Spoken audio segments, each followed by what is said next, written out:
Hello.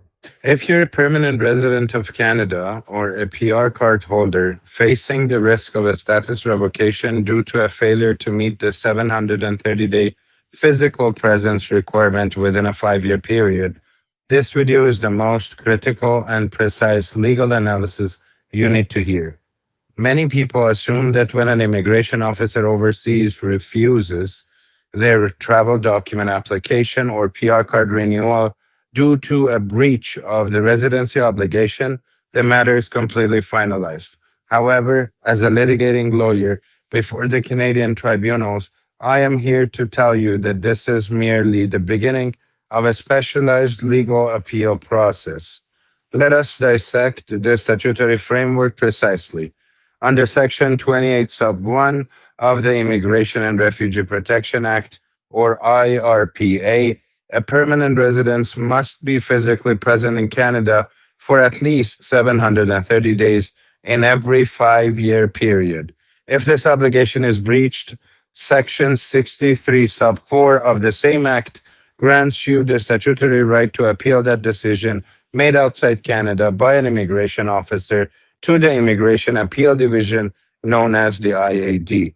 This is where Section 67 Sub 1 Sub C of IRPA becomes operational.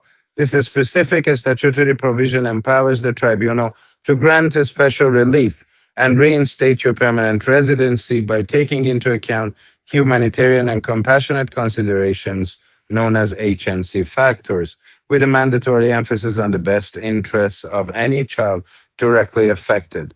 The golden rule and our winning edge before the tribunal is that an appeal before the IAD is a de novo proceeding based on the landmark ruling from the Supreme Court of Canada in the celebrated case of Canada and COSA 2009. IAD member is not bound by the prior decision or discretion of the immigration officer. The tribunal owes no deference to that initial administrative assessment.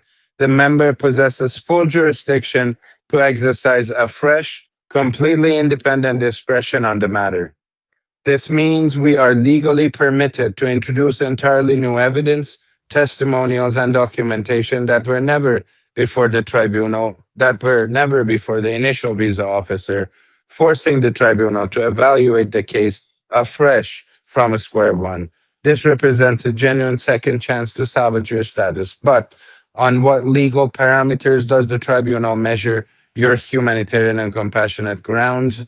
The prevailing jurisprudence is anchored in foundational case decided by the IAD, Ribic, and Canada.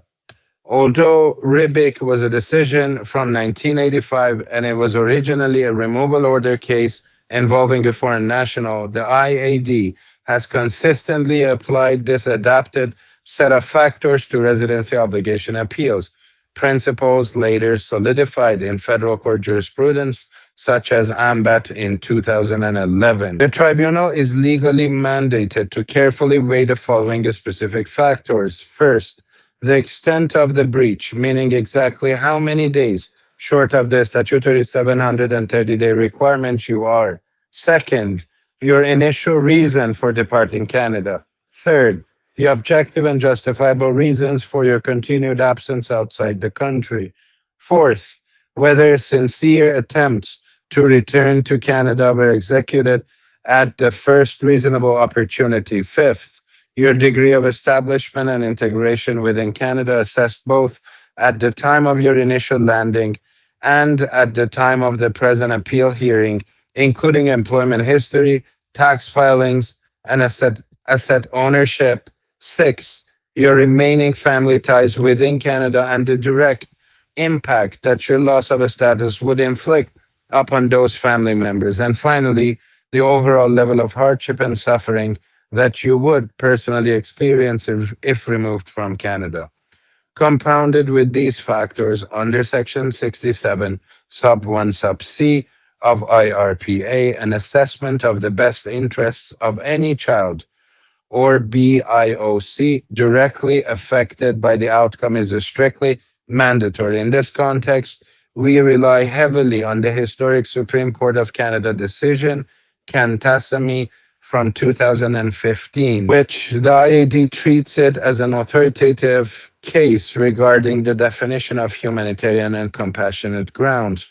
Under Section 67, Sub 1, Sub C, the Supreme Court explicitly ruled that humanitarian and compassionate considerations are designed precisely to mitigate the rigid, unyielding nature of immigration laws and orders.